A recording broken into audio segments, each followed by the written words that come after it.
ശ്രീ ഗുരുഭ്യോ നമ. വിവാഹശേഷം ആ യുവതിയോടമ്മ പഠനം തുടരാൻ പറഞ്ഞു. അവർ അനുസരിച്ചു. പക്ഷെ ബന്ധുക്കളിൽ ചിലർക്ക് വിഷമം തോന്നി.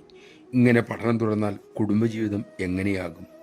ഭർത്താവിൻ്റെ കാര്യം ആര് ശ്രദ്ധിക്കും? ഭാര്യയുടെ ധർമ്മം പിന്നെ എന്താണ്? യുവതിക്കും വിഷമമായി. താൻ ചെയ്യുന്നത് ശരിയോ? അമ്മ പഠനം തുടരാൻ തന്നെ പറഞ്ഞു. ഭാര്യയുടെ വിഷമാവസ്ഥ മനസ്സിലാക്കിയ ഭർത്താവ് സ്നേഹത്തോടെ അവരോട് പറഞ്ഞു, നന്നായി പഠിച്ചോളൂ. കിട്ടുന്ന ഓരോ ബിരുദവും എനിക്കും കൂടി ഉള്ളതല്ലേ, എനിക്കത് നീ വഴി കിട്ടുന്നു എന്ന് ചിന്തിച്ചാൽ പോരെ. ചിന്താക്കുഴപ്പം ഒട്ടുമേ വേണ്ട, ധൈര്യമായിട്ട് മുന്നോട്ട് പോകൂ. അമ്മ പറഞ്ഞതല്ലേ, കൂടുതൽ പഠിക്കുമ്പോൾ അമ്മയെയും അമ്മയുടെ ദിവ്യ ദൗത്യത്തെയും കൂടുതൽ നന്നായി സേവിക്കാൻ കഴിയുമല്ലോ. പഠിക്കൂ. നമഃശിവായ. അമ്മ അരുളുന്നു.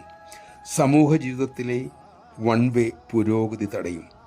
പുരുഷന്മാർക്ക് മാത്രം പോകാവുന്ന വൺ വേ സമൂഹത്തിന് നല്ലതല്ല. സമൂഹത്തിൽ വേണ്ടത് ഹൈവേയാണ്. അതിൽ സ്ത്രീ പുരുഷന്മാർക്ക് യഥേഷ്ടം ധാർമ്മികമായി സഞ്ചരിക്കാൻ കഴിയണം. പുരുഷൻ ആവശ്യമെങ്കിൽ സ്ത്രീയെ കടന്നുപോകാൻ അനുവദിക്കണം. വേണ്ട സമയം അവൾക്ക് വഴിയുമൊരുക്കണം.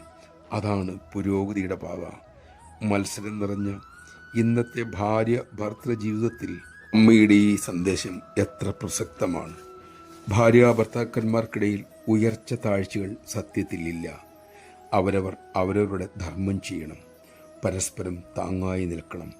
ഇതാണ് ഋഷിപരമ്പര ഉപദേശിച്ചിട്ടുള്ളത്. അമ്മ തെളിച്ചു തന്ന വഴിയും അതുതന്നെ. ആ വഴിയിലൂടെ മുന്നേറുവാൻ ഭാര്യാഭർത്തകന്മാർക്ക് സാധിക്കട്ടെ.